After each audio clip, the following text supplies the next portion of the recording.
Hello, everyone, and welcome back to the United States Nationals. Tonight's going to be our final night for Stage 3. As always, my name is Stokes, and I'm joined with the wonderful Blue. John, how you doing? Doing all right. It's good to be back once again to close out Stage 3 and crown our 6th out of 8 team going to the LAN Finals. And that is indeed what we have on the docket for tonight, another LAN qualification match. So it's a big deal for all of the teams that are participating and that have made it this far. It's also the last time we're going to have a traditional stage ending before we enter the wildcard phase next week, which is just a simple 2 broadcast days along with 2 individual brackets for each of the conferences. So it's coming down to the wire here, Stokes. We've only got a few slots left in every broadcast from this point forward is deciding a team that's going to make it to LAN. Yeah, so we're throwing up on the screen right now. This is who has made the Nationals. It's been the Sonics, Rec, Space Station Gaming, Rogue, and Evil Geniuses so far. We're going to be crowning a new attendee tonight. It's between DarkZero and Bruh, but we'll get into that in just a minute. And then we have our wild card, as John was explaining a little bit earlier, that is going to be next week, where we will have just a quick sign up. You guys come in through, play, and then we cast the finals here. So you guys will be on this desk for a best of 3. It's not going to be like any of the other stages. It's just a 1-week thing. You play through it. You sign up here if you want to. And then you'll be on a best of 3 for your final matchup. None of the best of 1 and then continue. It's just that best of 3, and then whoever wins that best of 3 goes to the LAN. Very simple, very, very easy. So that's a little less complicated for you guys. There you go. We won't have to explain it, a million times this time around. Don't forget to be signing up for our Venmo Community Spotlight as well. If you guys have a cool clip you've recorded recently you think you want to submit for prizing, make sure to do it, as there's up to $500 in Venmo prizing that you can win if you take our first place prize, or $100 if you're chosen for 2nd or 3rd place. All you need to do is take that clip, upload it to your site of choice, whether it's YouTube, Twitch, Twitter, or otherwise. Make sure you include the hashtag Venmo Community Spotlight somewhere in your submission title, and most importantly, do not forget this part. Make sure you submit it to the link down below here at esl.gg/Venmo-R6USN. Make sure you get those link submissions in, preferably by the end of the broadcast this evening, as the winners are usually selected shortly after the end of today's show. Yeah, you're already playing the game. You might as well turn it in and get $500. I mean, come on. Who doesn't want $500? Make sure you guys get those clips in, though. It's us personally that pick the clips. So just keep them under 60 seconds. That'll help us out a lot so we can get through all of your guys' stuff and, try and give you some money. Well, guys, that's going to clear out some of our opening statements for the day. Now it's time to focus on the match, though, and we'll take a look at some of these rosters, the first of which, of course, is going to be DarkZero, which should need no introduction at this point, considering their recent run and things like Pro League and whatnot qualifying for that LAN. Now they're going to try and qualify for another one here. Yeah, well, it's a regular roster. Again, as you said, no introduction needed. They're the #1 team inside of North America. They just won Pro League, and they're going to be going to Japan pretty soon. That's just around the corner, but they're trying to get inside of USN before they go. So let's see what they're going to be going up against, though. That's the main thing we want to be talking about here, because there's going to be a lot of people that no one knows. It's Bruh, the ZQWE cow that everyone loves to talk about, stuck inside of a tire. Anthony, MGS, Levron, Cali, Rav, and Affected make up this roster, and they're making a couple of waves inside of USN recently. I think the 2 highlights when you look at individuals at least are probably going to be Levron looking at the previous matchups they played in, and I think the more consistent one coming out of this team right now probably being Cali, I think, is the big focus for these guys. I've been most impressed with him of the matches that I've been able to watch so far from Bruh, and I think we kind of expected some of the top-tier performance to come out of him. Now, that being said, going up against DarkZero, this is still going to be a very, very, very tough challenge for Bruh, especially considering that this is the only time in USN we do this. It's not a best of 1. This is extended into a best of 3. So not only do they have to try and take them down on a single map, they've got to do it again on a second map as well. And like I said, that's going to be, in my opinion, incredibly difficult considering the prowess that we've seen DarkZero show amongst the scene recently. Yeah, absolutely. It's truly going to be a David and Goliath if they're able to pull it off, but hopefully they don't get caught under the feet, you know what I mean? So we'll have to see how it ends up for them, but we'll have to see where we're going first. I did kind of a mock earlier. I believe that we're going to be going to Kafe, Clubhouse, and Border. Can we see the screen? Border, Consulate, and Kafe. So Consulate got through, which is a very, very weird thing. Mainly because DarkZero is super good at Consulate, and Bruh let it through. So we're going to Kafe for the tiebreaker What did they? I don't know exactly what they out. banded first. That's the main thing. I'd really like to know what they banned first. But hey, I got 2 of them. That's fine. So I would say they didn't want to go on the clubhouse just because I imagine it's a much more structured map at this point, universally among the scene. I think it's a little bit more, at least, looking at it from like DarkZero's perspective, I think DarkZero would be able to predict the play a little bit more on clubhouse compared to maybe something that they have up their sleeve for Consulate play, where I think they've got a little bit more room to try and change up some of the way that they play those rounds, whereas I don't think you have as much room to adjust the play style on clubhouse, and that may have been why they went with Consulate, despite the strength from DZ on it. Yeah, absolutely. But the main thing about Consulate especially is that you can play so aggressive to the outside where it's almost impossible to touch the building. We've seen it done a myriad of different ways. So that's a little scary for them, but Border's in the mix. That's the main thing I want to be talking about here. Border is a map that can go any which way. It's very played out. I think this is the most structured map that we have inside of the game right now for just, how things are handled. Everything's down to just a slight percent invariance, and that's about it. Otherwise, everybody handles things about the same way. But you guys just saw what your thoughts were. 79% for DarkZero and 21% for Bruh. So we'll have to see if you guys are correct. We're going to be jumping right into Border in between Bruh and DarkZero in this best-of-3 matchup to see who will be going to Las Vegas, Nevada. All right, guys, let's figure it out. We'll get into the operator bans in just a second here and see who exactly is going to be knocked out. Remember, folks, this is a best-of-3 this evening. Usually in USN, we only do best-of-1, so just make sure you guys don't get tripped up by that one. It's one of only, I think, 6 times we've played a best-of-3 in the entire season. We've had a lot of matches. Thermite is going to end up getting banned out first here on Border, which is going to make things a lot more interesting right from the get-go. Well, we'll have to see if this is going to go into an utter clown fiesta here in a second. I mean, they're thinking about here's it. The thing, right? I can see they're thinking about it. DarkZero got defensive start, so they're probably thinking to themselves that if they, I'm probably assuming that if, So I was getting flashbacks there for a second. You remember that? Yeah. We had both hard breachers back. Yep, in Las Vegas. Yep. Yeah, that's when we did the Vegas Minor. It was Secret and who else? I'm trying to remember. Secret and Nip? Yeah, I don't think it was an NA team, if I remember correctly. Yeah, I want to say it was Team Secret and Ninjas in Pajamas that played Thermite and Habana band on Border. Yep. That was a unique game, but Kafe Dostoyevsky going to be banned out as a secondary attacker and then Mirror removed from play, as everyone else would expect. DarkZero very quick with their last ban, so knew exactly what they want to lock in. It's probably going to be Echo. Yes, it is going to be Echo. So no Thermite, no Cap, Mira, or Echo on the board. The big one that we're going to talk about, though, Thermite. Reasoning being that they're removing that from play more than likely is due to the fact that Thermite has a faster timer on his exothermic charges than there are in the Exkyros pellets of Habana. So it's a lot easier to bandit trick or use Kaid Electro Claws in order to get rid of those. Not only that, but the hole he creates is a lot larger too, and generally you can choke out any sort of Habana push with a lot more ease, since you normally have to kind of like crouch push it, or obviously the hole just is a little bit more awkward to get through for attacking teams in comparison to the giant hole that Thermite breaches make. All right. Well, Armory Locker is going to be the first site for DarkZero, as they will be starting on defense. They're already shifting Mint over to Clash. It's the Resident Shield main on DarkZero. Traditionally speaking, we've seen him run Monty, Blitz, Clash. If there's going to be a shield plant on the team, it's going to be Mint, and he's definitely shown us his prowess with those in the past. So we'll just see how they want to set up this site. Traditionally speaking, you're going to be locking down the Armory Lockers double, as well as a couple of reinforcements inside of either Fountain, or if you want to extend your hold, you can always lock down offices as well by reinforcing triple. And this is the site where the Thermite ban is probably going to affect Bruh's, at least momentum, the most on this site, in my opinion, just because the hard breach relies so heavily, or at least normally ends up relying so heavily on your team's success to actually get into the site of getting that west wall there by hot and cold open. So we'll see how exactly Bruh is able to work their way towards that with just a Habana. Shouldn't be too much of a delay, like I said. It's just going to slow things down a little bit and make it a little bit more awkward. So if you get this barbed wire outside real quick, you will get detected from that, but it's not going to be a big deal. This will obviously act as a bit of a warning sign that they'll see CCTV start to get pushed. They also have the Clash in play here too, so it'll be interesting to see how Mint's going to utilize this from inside of CCTV currently. Well, the way that they're poised to use it, it looks like, is to try and keep West Balcony locked down, or arches. And that's a very, very important section of the map.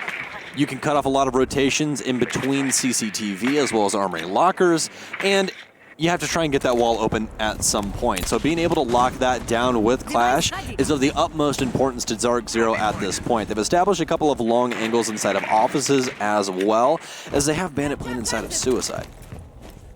We got Callie working his way in here, looking for the opener, but gonna have to try and take out that camera first. Unfortunately, that's gonna draw his eye away from the real prize, which would have been Nyx through the punch hole there. He's gonna strike first, however, take out Callie from down the 90 hallway here, and give DarkZero the early 5v4 advantage. Yeah, those bullet holes, so very dangerous. Extremely, extremely hard to see. You kind of just have to pre-fire with a hope, wish, and a prayer.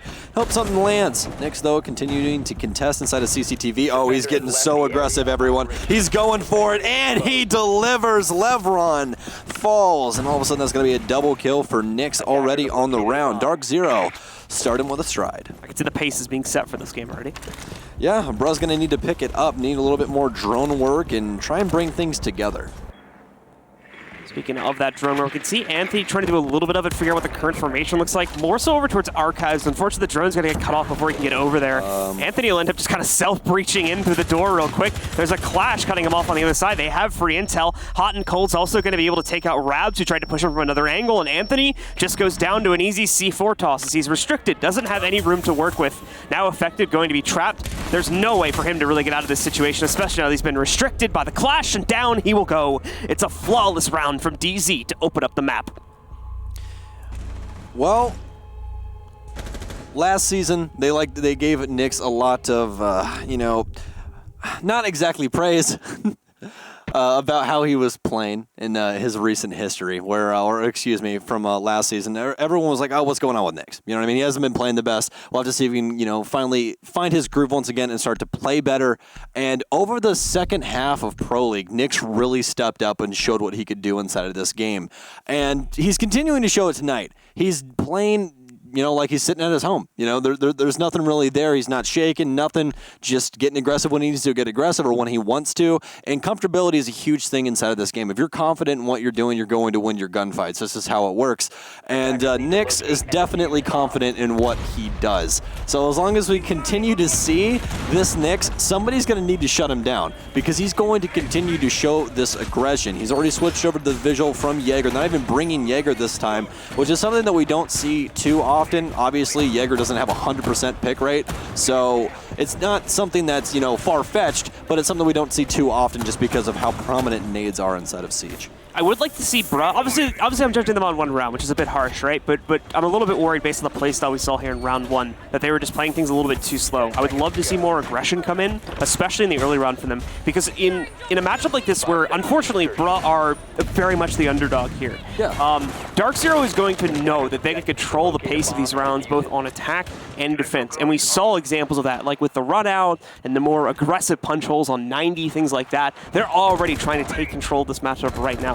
Bruh needs to try and get more aggressive, try to get into the faces of DarkZero more so that they can take back that control and actually dictate the pacing of the round in a way that they will enjoy, in a way that they can actually close out appropriately and not kind of have any mid-round panic happen where DarkZero try to shut them down. You have to do that in this situation just because of the kind of underdog situation we have going on right now. Yeah, and once again, Callie's going to get punished from, well, practically the exact same thing. They have a reinforcement this time, but there's still going to be a bullet hole through the wall. Sees down long and is able to claim someone to the top of East Stairs. Now we might see some aggression from the sledge, but it appears that Hyper is ready for it. Actually, fun fact, Blue, Bruh doesn't have any strats. That's exactly what they told me. Exactly what they told me. Affected said, yeah, we don't have any strats. We just kind of do what needs to be done. We know how to play the game, and sometimes I can come back to bite you in the butt because you don't have an exact setup for how you want to handle things on attack. You're kind of just trying to make it up as you go. And again, that just doesn't work out really well in these kinds of instances when you're going up against a team that is known for strategizing. And we've already seen a few instances of just stuff not getting droned out, such as the punch holes at the 90 hallway there as well, or just outside of the 90 hallway, where DarkZero's been able to pick up at least 2 kills, potentially more as well. We've had a couple off-screen kills happen. Either way, though, DarkZero right now has positional superiority over Bruh in more ways than one, and it's really costing them in the early round, forcing them to just kind of haphazardly try and push in the late round.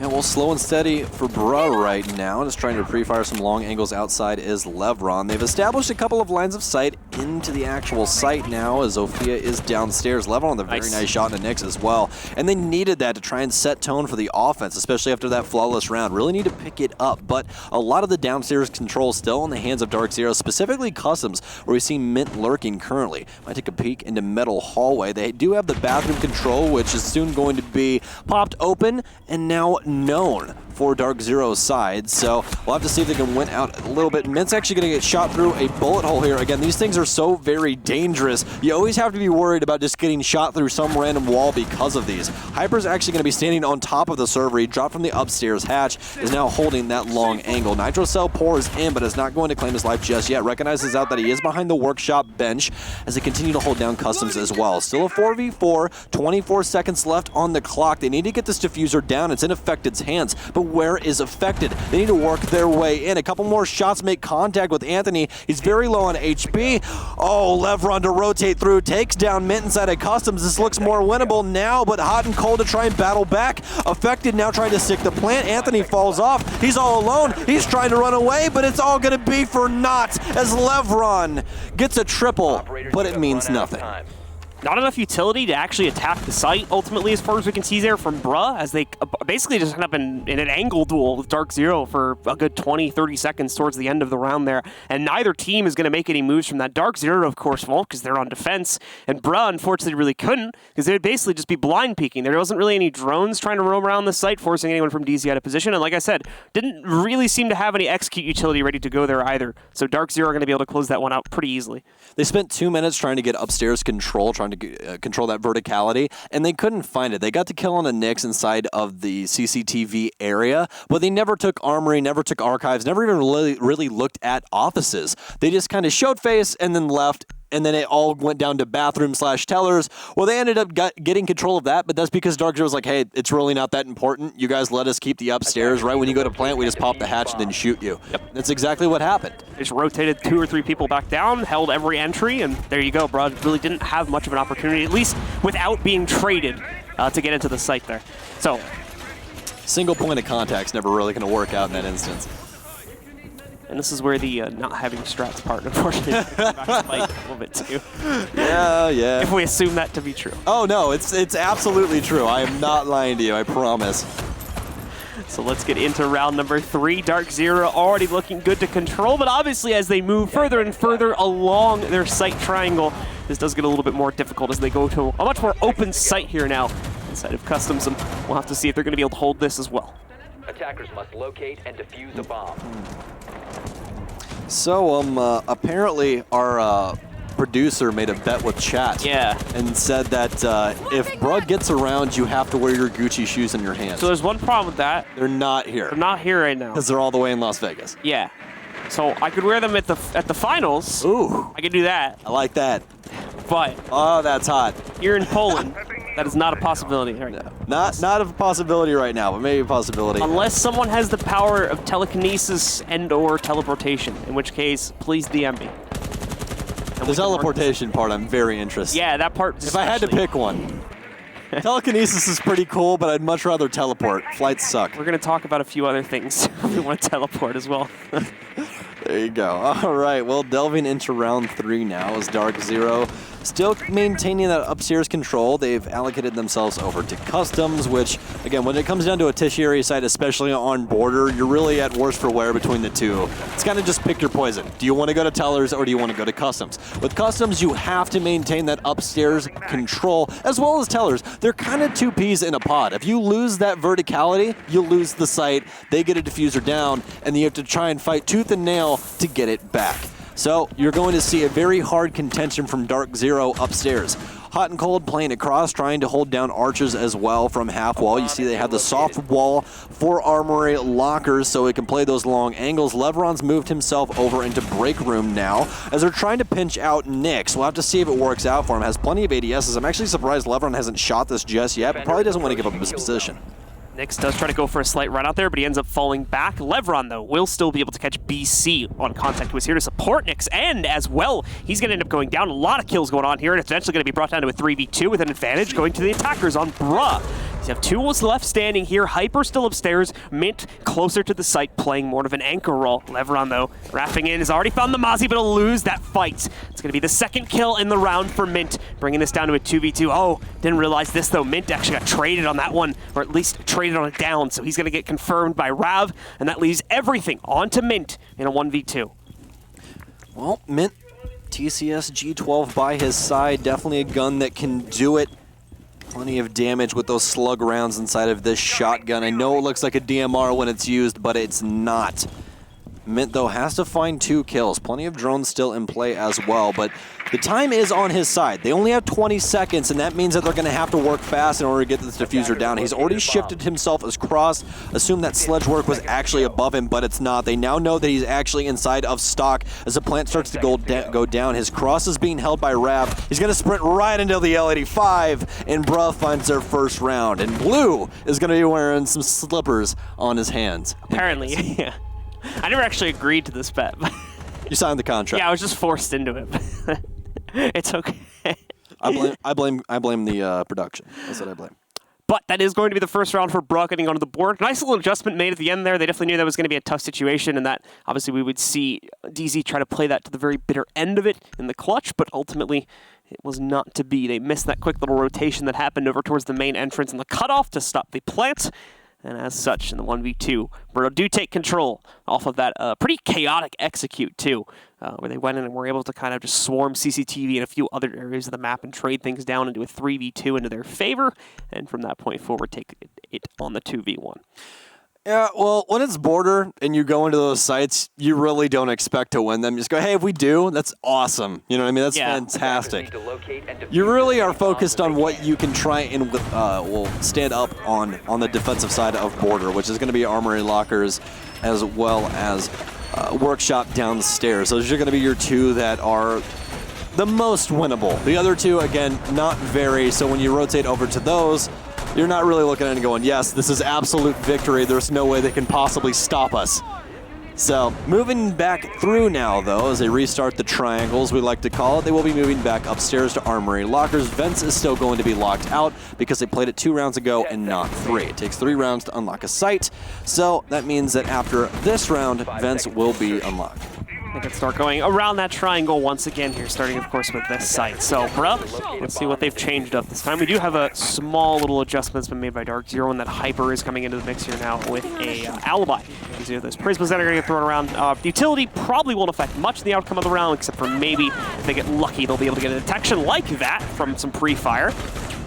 But besides that, the main reason why this operator is picked is for the speed, the versatility of her, and that gun, the X-Force Storm. She's got a very unique kit. Very, very unique kit. If she's played properly, she's a big nuisance, especially on Windows, because it's very, very hard to destroy those things. You know what I mean? You have to either get an upside-down rappel or hop through in order to destroy them. And that takes a while, you know? You really have to try and figure out whether you want to dedicate utility to it or what have you. But especially played inside of CCTV, how they're using them, definitely going to be a nuisance for Bruh. Their main focus now, though, is offices, and this is what they took last time. So Callie's actually going to buck underneath to get rid of these bandit batteries so that they can get the office wall open. But already a minute in, DarkZero poised to try and hold things down as Mint rotates over to Fountain. Trying, of course, to try and see if he can spot the players from down below that were causing problems a second ago, but not going to be the case this time, so he has to retreat and get away as the Habana hole has now been opened up. Ravs is going to start moving closer to the building now, too, as the rest of the team is in position to start moving in towards an execute, and it is a good thing that they are. They've used about half the time in the rounds, so starting to get a little bit low on execution time, especially considering that in the first 2 rounds they did struggle with their timing a little bit here and making sure that they had enough to not only explore the site with drones, but actually pull off the execute itself. A bomb has been located. Drone work now allocated for Bruh. They still need a couple of pieces to the puzzle. They do have the triple wall open for offices, so they can try and get some drone work in there, get some information bases, and actually take over the room. This is what they need to do to try and get this diffuser down. It's an archives take. They have someone on AC. Now they just need to actually put this into motion. Issue is now, though, Hyper's still inside a break room. Nyx is locking down Fountain as well, so all they have to do is just waste time. Still plenty of people playing inside of Armory Lockers to be able to at least delay if they do try to go for this plant. Anthony now pouring concussions in, but the first one's going to get eaten by an ADS, and now Anthony's going to eat a bullet. And all of a sudden, Bruh looking worse for wear. They take down mid inside of Archives, but they're going to need a lot more than that to try and get this diffuser down. Rav's still looking to try and pick up one on the duel that he's taken, but Nyx has control of it, and it does not look like they have another way to access him from the other side of the fountain. Hyper is now going to be able to move out into the main hallway, catch Callie, pick up a trade from earlier on in the round, and once again restore the man advantage for DarkZero. 18 seconds left. Once again, they're going to find themselves starved for time, and in a desperate attempt to push Nyx out, they're going to walk right into him. Affected and Ravs go down as a result of that, leaving Levron alone and not for long. Hyper peeks the window, takes him out, takes a little drop there as well from the air jab, but that won't matter as DarkZero have controlled the round once again and now lead 3-1. Yeah, communication, you can tell, is a little hellish on Bruh's side because Nyx got that kill earlier on from Fountain on practically the exact same angle and then did it all over again to 2 other people. Like they had no idea he was there. So you can tell that the communication right now for Bruh is a little shaky. Again, they are going up against the #1 team in North America, so that can always have an effect. But just need to try and bring things back to center. Otherwise, this could get out of hand. And it could get out of hand very, very quickly, too. We are coming towards the end of the opening half now, meaning DarkZero is going to be jumping on the attacking side, and Bruh will hopefully have a slightly easier time on defense, but they won't have much room to wiggle if DarkZero just tries to run the gauntlet at this point, getting themselves at minimum of 4-2 if we assume the same sites are just going to be won by the same people as the first go-around. I think we're already hitting that very quickly mark. I think we're there, Blue. I think going into this next round will definitely tell you the tale of who's going to win border. I think it will ends well here. You can see from Bruh, like I said, it's all on them to make the adjustments necessary. DarkZero, they've already defined how they're going to play their game, and it's not being hidden that well, so Bruh should be able to read into it. They're playing an incredibly, relatively aggressive match right now for the most part, but still focused on being able to close out these rounds if they end up getting traded, which has happened a few times. Bruh, to be fair, like in the mid-round, is doing a pretty good job of, at minimum, trading DarkZero off the site. It's just in the execute. Unfortunately, they are falling to pieces time after time again. And that is going to lead to DarkZero closing out of this matchup very quickly if it does not shift soon. Yeah, and then after this, we jump right into Consulate, which is DarkZero's pick. Border's actually Bruh's pick. So, with that being said, this is not the best look, but they can always bring it back. Mind you, Consulate is DarkZero's best map statistically, so that's another thing they have to consider going into map. I'm just gonna say this. Affected was like, hey, what do you think they're gonna ban first? I said this, and he was like, oh, okay, cool, we're gonna ban Consulate. I was like, that's a great idea. It's statistically their best map. And then they kept it in the pool. And I was like, all right.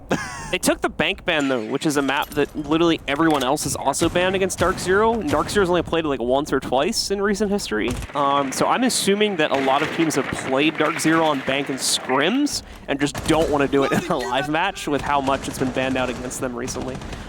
Yeah, Bank is still a very, oh no, that's how you play Vigil, folks, right there. He's dancing back and forth. Can he get the kill outside again? I don't think he can. He peeks back in. Nyx, you madman. He finally gets taken down from 90 as Levron wakes up, but not before 2 of his friends have already died. Callie and Rav, the 2 men with frag grenades, removed from the board. That's a W, though, for him. He'll take the 2-for-1 exchange and be happy with that at the end of the day, as he also got some good intel off of that. Should have seen at least 1 or 2 other players out on the balcony where he went for the run out and got the kill. And, of course, he still has the intel on the player that traded him, so they still know where half of the attack, well, 2/3, I should say now, of the attacking team is as he goes down.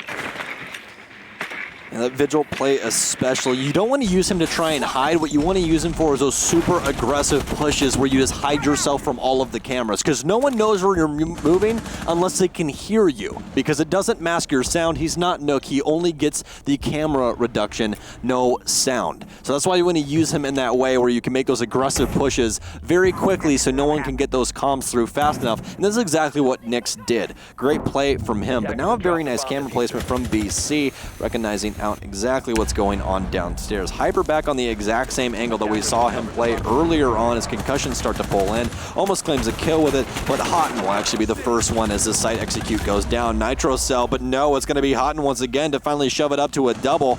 All down to Affected, though. Has diffuser in hand, but he needs to take down quite a few people before he tries to get that down. Pre-fire's coming through, but Hyper will be on the receiving end of a bullet instead of Affected.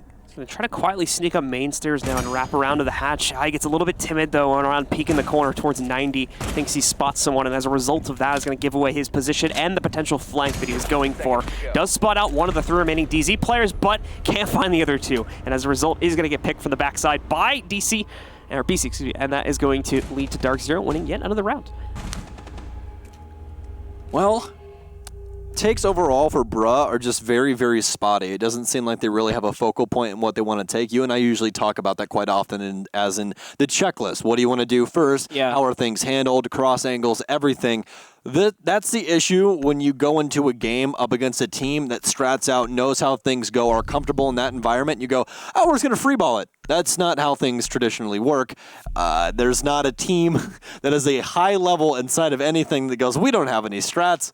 We just go in and, do it. That's it. We're just the best. The other problem that seems to be becoming pretty apparent too is that comms and/or intel is just going down to like a null point as soon as they start the execute, because everyone's focused on fragging, and they don't really have anyone focused on supporting it with utility or droning for them and trying to make calls. So they just kind of end up walking in blind half the time, from what we can tell, and that's causing a lot of issues on losing the initial trade when they try to execute.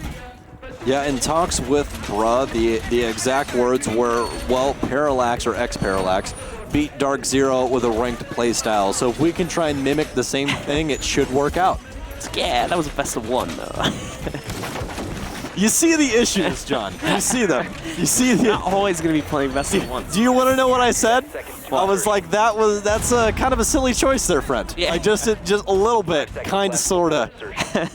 I'm just saying. Like, I'm not trying to say, I'm not trying to be like a soothsayer or anything where I'm just like, no, it's impossible. You know what I mean? Like, yeah. It is possible. It's possible. It's very easy to counter if the enemy team knows what they're doing. Yeah. Also, that was a long time ago when Hyper was still a little newer to the team. And they were still trying to go, through the motions of trying to get him fully plugged in and everything. This is a whole different squad now, man. They're dangerous. Well, let's see once again if DarkZero is going to be able to remain dangerous here and continue to knock out Bruh from these rounds.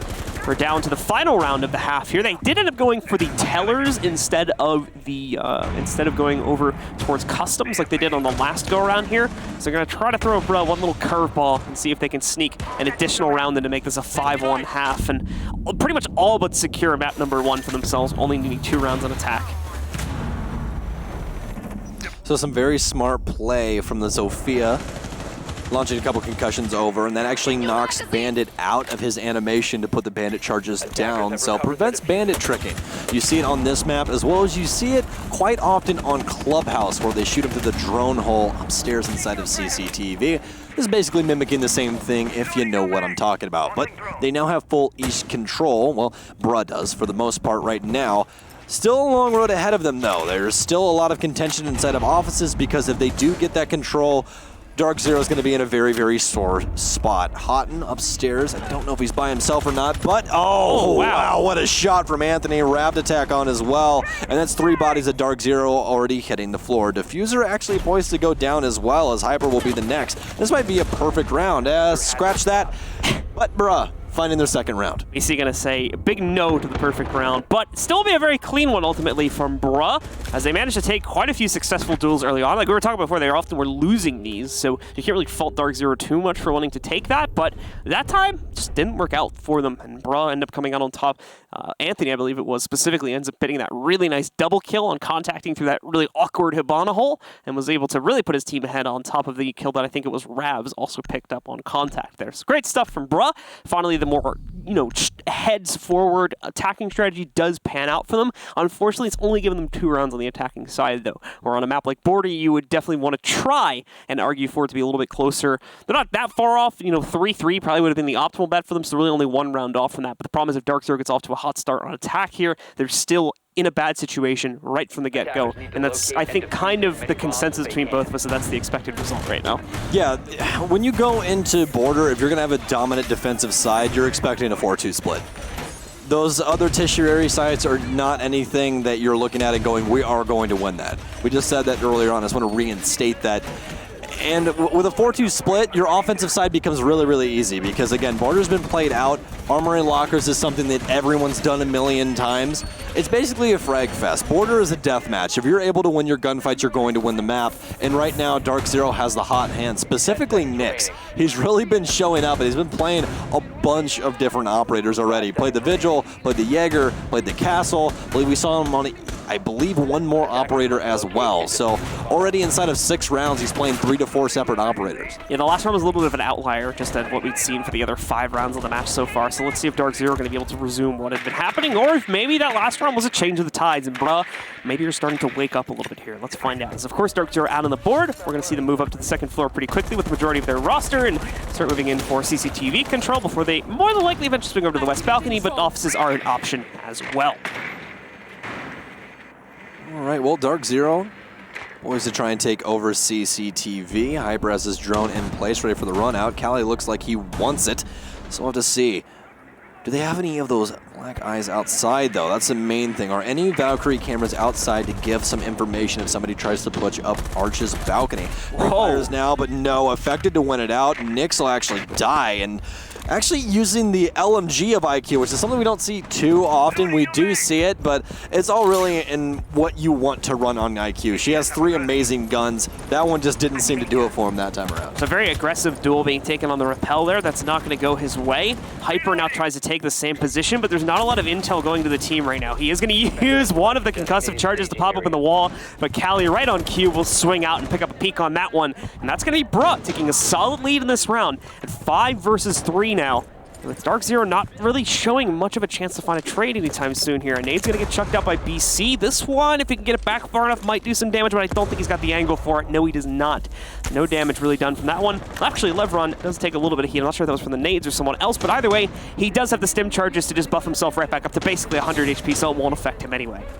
Oh, someone's inside a break room right now. Something that we don't see too often. It could get him into some trouble, but no, it's going to be the upside down rappel. Affected trying to peek out the break room door. Immediately falls off because of that. Bruh, though, still in man advantage with a minute remaining. DarkZero trying to pick up the pieces now and at least level this. BC downstairs already relieved of his 2 frag grenades as we saw him use those earlier. Hot and Cold still in control of the west balcony, but they need CCTV control. They need Levron out of here. That's their main focus because they cannot do anything else with him here. It's an easy flank, easy gunfights for him all day. So Levron's actually going to claim yet another body. Can he possibly find a 3rd? No, he's going to get down, tries to dock himself up, but Hot and Cold will put a stop to that.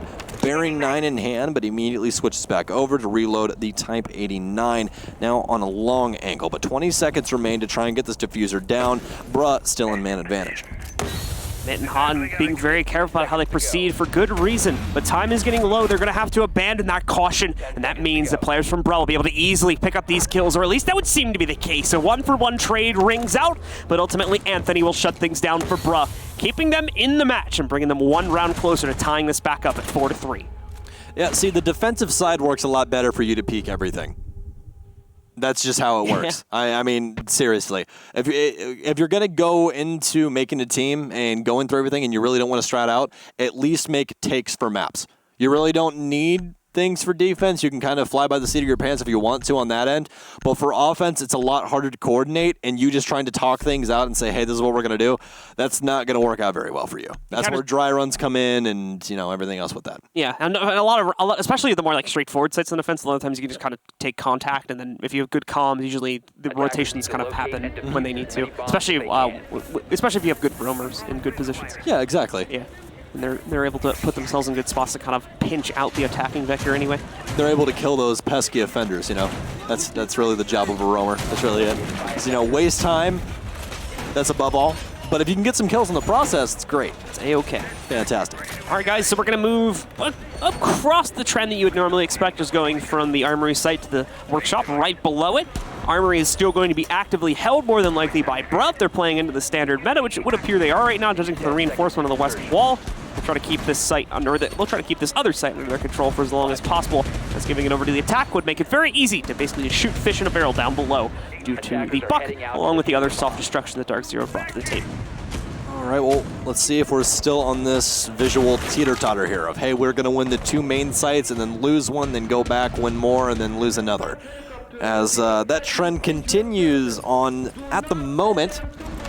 Might have a breaking point at some point if DarkZero can find a round on offense, but so far, not so good on that front. Yeah, basically, Brother's still alive right now. Like, it's still a very good chance to, at a minimum, take this to overtime. That will change, however, the second DarkZero wins either an armory or a workshop round, which we are in a workshop round right now. So. Yeah, if you guys saw it, Hyper was actually rocking one of our new Halloween charms. If you guys haven't gotten any of those yet, make sure you guys go in and get some of those packs. The new Halloween skins, Blue, top tier. I got lucky. Some of the best skins that we have in the game right now. I got the Frost Head. You got the Frost Head? Yeah, my free pack. Ooh, very nice, very nice. I got very lucky. What did I get? I'm trying to remember. I believe that I got the head for Bandit. Oh, you get the Bandit head? Yeah, the Electro one. I want the Frost uniform. That's all I want. Dude, Frost is really, really cool. I'd have to say Doc's is probably one of the best ones. His are actually Capcan's. I take it all back. Capcan has above all the coolest one. The Sands? Yeah. Comic Sans. Right when I saw it, I knew someone was going to make the meme. Yeah. I knew it was going to happen.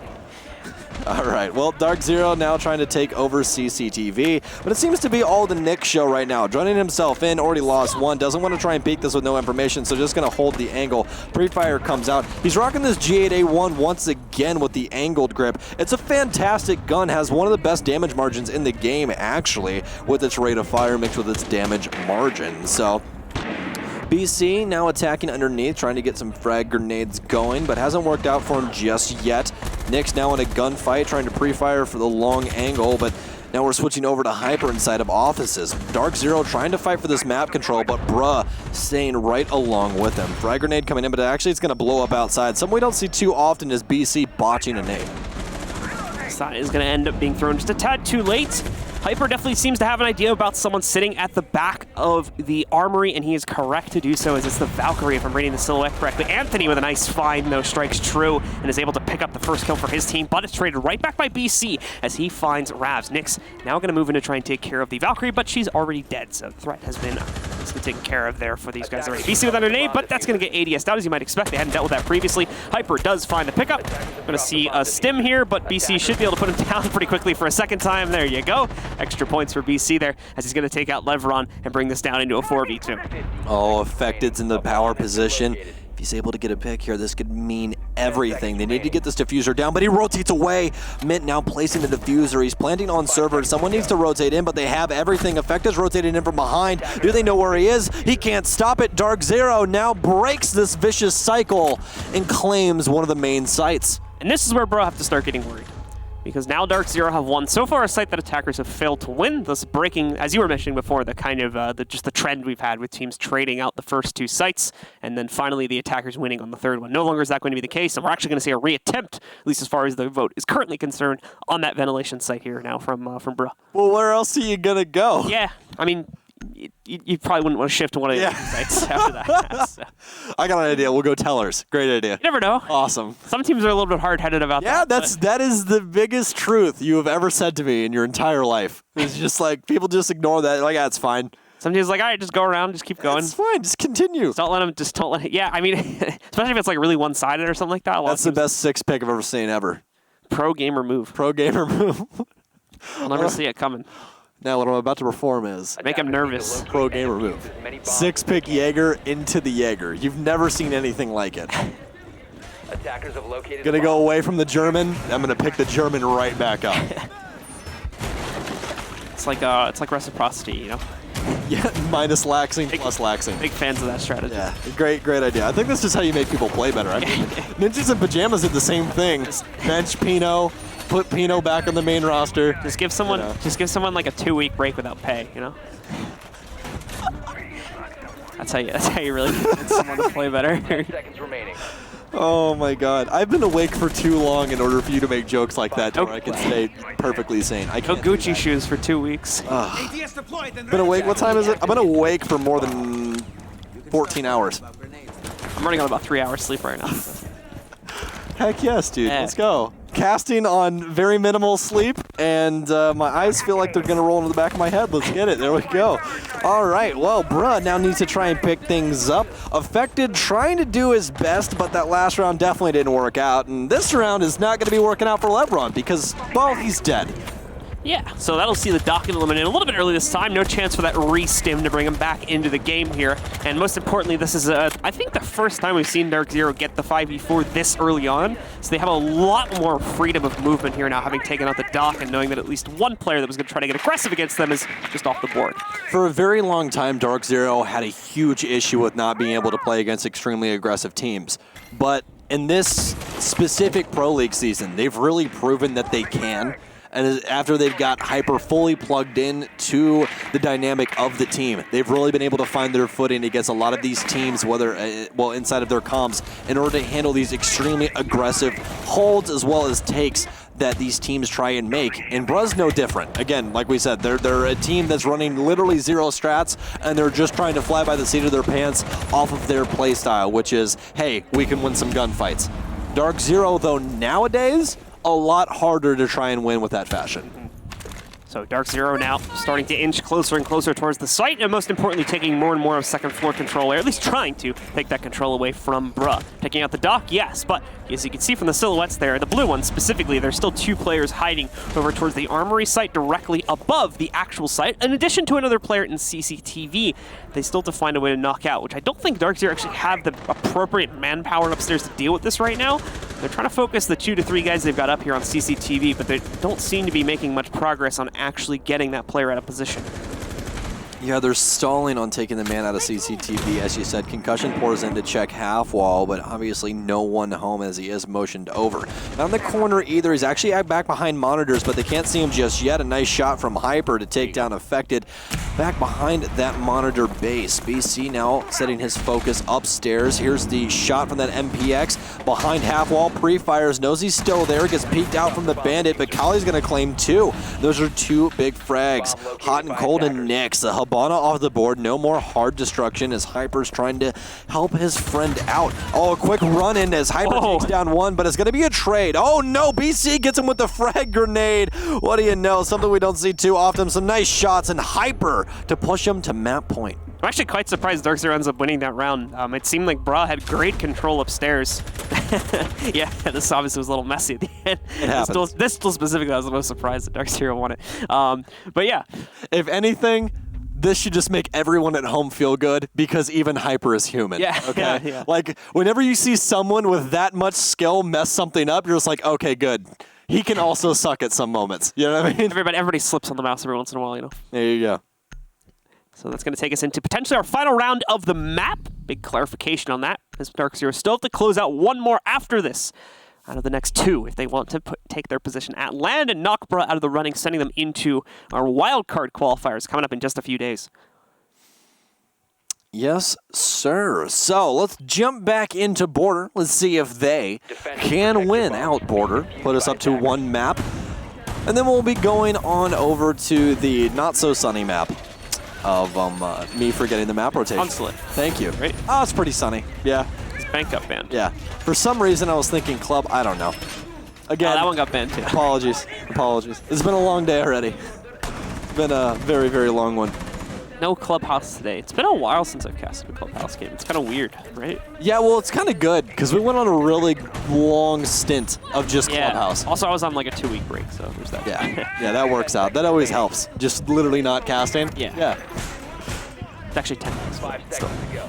It's like a short 2 weeks. Two play weeks. Yeah, it's like a short 2 weeks. Locate a bomb and defuse. Well, either way, we're getting into our next round here now. And again, this is going to be the more difficult site to attack. Interestingly, though, you can see one of the walls there on the west balcony is actually left open. I'm not sure if they're just reinforcing that late. It's for the long hold for arches. Gotcha. So they can contest all the way down. Ah, yeah. Mm-hmm. You play it with an ACOG, it's extremely dangerous. We'll have to see if Hyper can read into it. They seem to have an idea, I think, based on the way it was probably used in the other round as well. I just missed it there. So we're going to see Hyper just drone this out. They'll find the player in CCTV. Oh, and he saves the drone, too. Nice little flick there to get it out of there in time. Fancy footwork. Yeah. Always needed. Drone parkour is always appreciated. Hardcore. Use those jump springs or whatever they're at.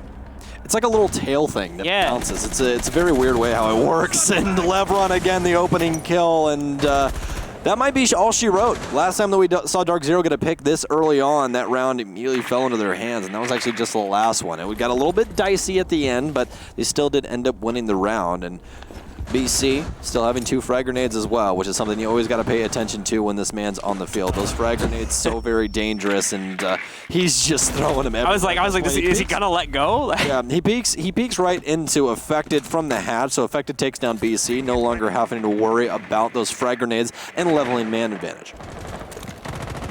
Back down to a 4v4, even terms for the time being. Hyper working his way into CCTV, just jumping right in. Actually, oh, what a flick! Oh my God! Goodbye, Affected, and good night. Make sure you tuck yourself in. You are not getting up after that one. You ever seen Mike Tyson punch someone? Yeah, it looks like that. Yeah, yeah. That man uppercuts so hard, Blue, that he goes all the way to his tippy toes. That's what that was. That was like a Mike Tyson shot to your face. Hyper's gotta be careful. He's gonna get himself whiplash. That was a shot. He just made up for that main stairs debacle. That's what that was. He saved his aim juice for that one. Yes, he did. 55 seconds left now, though, and the rest of the squad now droning to see where there is safe harbor to take over. Recognize out that no one's playing beneath, so they can go and repel. Don't need anybody to jump out. It's going to be a free kill for Nyx. Bag and tag onto Anthony. Knocks the window open. Sees him jiggling on the... Oh, Cali! Can he possibly win it out? He can't get back home, though. Oh, wait, no, he can! He still has health. He can try and hold off. He's the main contact point. Nyx has his back. He can't rotate out. He's stuck. He needs help. He needs Rav. Oh, he's going to swing through. He's not paying attention, though. He downs one, and all of a sudden it's up to Rav. He's all the way over in customs. He sees the down man, but he's going to get read out. They're trying to put this diffuser down, but now all they know is they need to go for the kill. But no, it's a full onside adjustment. Rav thinks that he's safe. He's waiting for the diffuser to go down, but he hasn't recognized out that it's going down inside of Archives yet. But now he'll definitely know. Nyx still up. Plenty of rounds inside of that LMG as well. He can pre-fire through any wall of his choosing that is obviously soft, but it's not going to matter. Hot and cold with the winning kill for Border. And we're going to be headed on over to Consulate. Consulate, yeah. And so it's DarkZero taking control. Pretty confident win at that, as we can see here at 7-3. They will manage to win out in most of these situations. The only time they're really struggling was on those off-sites on attack, which again, we don't necessarily expect them to win those in most circumstances anyway, as they're very difficult sites to attack. Besides that one loss on their defense, besides that, everything was flawless for DZ, and they will end up taking a very confident map, number 1, and are definitely going to continue to feel confident moving into our second map for multiple reasons. 1, it's statistically their best map. 2, it's their map pick, so why shouldn't they feel confident? Well, from the first map, I can tell you that it definitely appears that DarkZero is more than likely going to Las Vegas. Yeah. I'm not someone that's just like, oh, it's possible. You know what I mean? Like, it's always possible. There's always a percentage chance. There's always going to be people that are like, obviously, DarkZero is going to win. They're the best team inside of North America. They just proved that through Pro League. Like, what chances, bruh, obviously stand, right? I mean, there's always that chance that they come back. There's always been David and Goliath stories, Cinderella stories, whatever, yada, yada, yada. But now they have to try and go through Consulate. That's the issue. Consulate is statistically DarkZero's best map, Blue. Mm-hmm. Best map. By a pretty good margin at that, too. Pull up their win stats real quick on that and tell everyone at home what their win stats are on Consulate. They're 5, 1, and 2 right now. How many times have they played it? 8. So there you go. They've won it 5 times, tied it once, and lost it twice. That's statistically their best. And I'll tell you, percentage-wise, I don't think it is, but in terms of the raw amount of wins, it is. I understand. I'm trying to see who they lost to. So they tied against Space Station, which, big surprise. They actually lost it against BDS at DreamHack Montreal a couple of months ago. How are you good for 6 round wins, but not the 7th? Yeah. I love the Space Station boys. And then I think the other loss was to EG. Also, so both at LAN, the recent losses, as far as I can tell. So in terms of online results, I actually don't have a loss right now. Well, there you go. You guys heard it from the man with the iPad. You got an iPad too. Yeah, I do. I think we're both the man with the iPad. Yeah, we're both the man with the iPad. That's not a good descriptor. Mine's literally just like the big brother. That's it. Like mine's just bigger. That's man with a slightly more compact iPad. There we go. Yeah, yours is easier for travel. Yeah. There you go. That's the difference. Mine fits in a purse. Yeah, there you go. But as we Here's this flick. oh my God. I think it was on the first shot. It was. Too. Yep. He didn't even see him because of the ACOG casing. He just heard the gunfire and then shot him in his face. Look at That's the wrist. yeah, that's Some crazy stuff right there from him, man. Good stuff from Hyper. Good stuff from the rest of DZ as well. especially Nyx. That man was turning up At the beginning, from right? round one. From round one, he shot that man from bullet hole. Was like, well, this is how it's going. He got at least 2 run-out kills in that first half. One in the first round, like you said, managed to get one a little bit later on there too. And in general, it was just a nuisance in the early round. Yeah. I think up until like the very end of the half, it seemed like they finally figured out how to deal with him as they got towards the end of the first half. But he was just going unrestricted for far too long there. And most of the time was multi-fragging too. It wasn't even, he was the roamer. So most of the time when a roamer gets killed, it's normally a one and done thing. It's pretty easy to trade him out after the fact in a lot of situations, but he was carrying it forward and would oftentimes get 2, maybe even 3. Yeah, it sounds like the traditional thing of if things go unchecked, bad things happen. Continue to go. Yeah, it's just not good. DZ meditates before their matches. Actually, I kind of figured that. I really did. See, I would think some of them would do this. I couldn't. It's a big Bacon does it a lot. That's why I figured that. I assume he's the influence. I mean, they all live in the same house. I mean, he's the only one with a man bun. BC's literally bald. Do you think that guy was like, yeah, let's meditate? No. Meditation's great, dude. Yeah. It's really I need fun. Bacon to cook me something in that kitchen, though. I need to take a trip to Houston. Gets your mind off, frustrating stuff. Yeah. it's Yes, good it for does. Yeah. I don't know. I'm way too ADD to like actually meditate. There's no way that would work for me ever. It's actually really easy. There's a really good YouTube video. Yeah. It's called like training your monkey mind. Yeah. So it was this like monk explaining how to meditate, and so you just like focus on your breathing. That's it. Oh. It's not like he was like yeah, everybody thinks like you gotta like concentrate and think really hard. It's like the opposite. Think about your breathing and nothing else, and that's how you meditate. I can't do that. It's really zen. My brain just races, man. That's it. Like, even when I'm casting, I fiddle all the time. I'm playing with the can. I'm playing with my watch. I'm doing whatever. Like, I have to be doing something with my hands. Someone just needs to hand me, like, a Rubik's Cube, and I would just be a kid in a candy store. You know what I mean? I've never solved a Rubik's Cube, but I would definitely play with one. Rubik's Cubes are apparently very easy. Yeah. Because there's literally just a pattern. There's a manual. Yeah. You literally just open up the manual in the box, and you read it, and then it just tells you how to solve it. It's apparently like from any combination, like no combination is more than like 9 moves away from being solved at any given time or something like that. And there is like unless it's broken. Yeah, and there's like a 9-move pattern that you can do from any point on it to like immediately win, and it's from like I think it's pretty universal too. Fun fact: Logic, the rapper, while blindfolded, freestyled and solved a Rubik's Cube in under 60 seconds. I had a friend in high school that could do one like behind his back. And, that's crazy though, right? He could do one in like 5 seconds behind his back or something like that. Maybe not. I think like 5 seconds, like the world record actually. But people are crazy. Like the people that go on like talent shows and stuff like that and do Rubik's Cube magic, where they just like put it in a bag and then dump it out and it's solved. You're just like, what the hell is happening, man? That's crazy. But you know what else is crazy? This match. Consulate. It's DarkZero. It's Bruh. Let's see if Bruh can win the map and push us to map 3, Blue.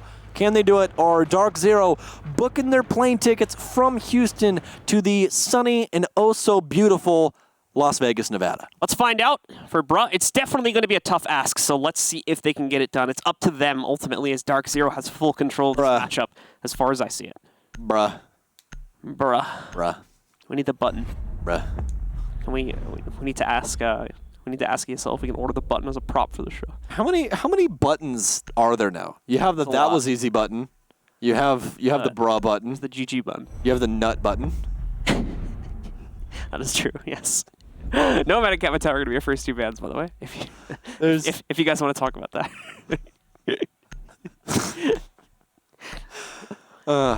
Anyways. And Echo's going to be our 3rd band. Nomad being banned out, mainly to restrict rotations from roamers, especially considering that this map doesn't necessarily have the most options, at least from like a side-to-side perspective of roamers to kind of change their lane. So this map's a little bit more kind of lengthwise than it is square-wise. Nah, it's as you said, it's a lot more length than it is width. So you kind of have your 2 lanes, and if they block those 2 lanes, you kind of just die. There's no real else way around it. It's the maps that are shaped like this, and then the donut maps that Nomad can be like really popular on, with Coastline being the most prevalent of the donut maps, as I like to call them. Yeah, if we ever do see Canal inside of the competitive map pool, you're going to see her a lot on there as well. Yeah. Because there's only 2 bridges that you can rotate across and have fun with that when there's an air jab on it. A lot of cutoff points on that map. Yeah, that's the thing. Canal's an extremely unique map, and I think that's why a lot of people have trouble with it, because it doesn't play like any other map inside of the game. So, again, if you guys are playing Canal inside of your guys' ranked games, make sure you guys are going about it in a different way. Treat it like Canal. Don't treat it like something else. All right, guys, let's get into it. Round number 1 getting started. DarkZero is on attack to start this time, and Bruh is going to be jumping onto the defense for the initial site. I think we're in your basement, yes. So Bruh is going to start out here. Oftentimes, team will just kind of split the vote right now. The meta is not super conclusive. It's usually split between either basement or second floor to start, and it's essentially dealer's choice, whatever the team prefers. There's not necessarily a definitive counter to decide which site it's going to go to in most circumstances. So it's usually just either one of those, and then the second site becomes the other one of those 2. All right, well, we are still going to have the Gunner-esque lineup from the defense of Bruh. Jaeger, Pulse, Bandit, and Doc. You really don't put Smoke in there, but we've seen Smoke be extremely dangerous in the right hands if you're able to control that SMG-11 at that medium-range distance. Very, very dangerous weapon, because it has a very high rate of fire. So we'll have to see if that happens to be Anthony's hands for this round. DarkZero going to be starting on offense for Consulate, obviously, since we were just talking about Bruh on defense. Obviously, they are not going to be rocking the Nomad, so we're going to have kind of a more traditional lineup. We're going to have Hyper over on the Jackal, and that's going to be a big deal, especially on console. This is a map that has a heavy roam game, and that's definitely going to alleviate a lot of that pressure that they can try and put in.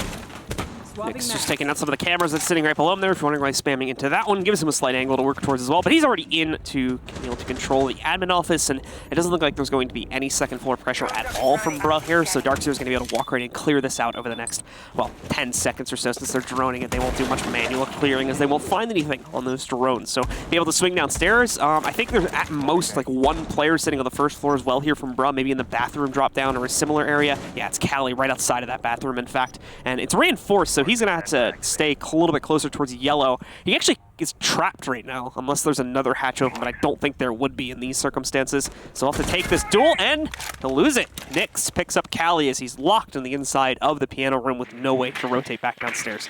That's where the meditation comes in. He's used to sitting there for a long time, and he's just going to sit on yellow and wait for the man to rotate out. That's why you meditate, folks. Meditate before you play. Calmed his mind. Yeah, he said "Om," and then that guy died. see, that's not part of it either. It's a big misconception. So I'm not supposed to say "Om." Okay, No, I see where I'm messing up. I feel like that makes it harder, considering how much if it's based on breathing, in my opinion. I see where I'm messing up this whole meditation thing now. It's not. Oh, ignore that. I don't know why that just happened. I'm sorry. Everything is just falling apart. It's just all falling apart. That's not supposed to happen. Blame technology. Oh man, this wasn't in the script. Levron's gonna get a kill on BC though through the floor, so Sledge to go down. They do have a camera on Pulse though, as Hyper's just gonna read him out. So they need to get this diffuser down though. It's in the hands of Hot and Cold. Hyper recognizing out the rotate up spiral as he actually starts posing himself down that. Mint actually rotating back through server, knocking open the kitchen door as they have control of Armory, Locker's hallway. Nyx now onto the double as Lebron falters. Anthony to follow suit, and all of a sudden it's all down to Rap. 1 man against 4. Doesn't matter though when Hyper puts a bullet in him, and DarkZero claim round 1.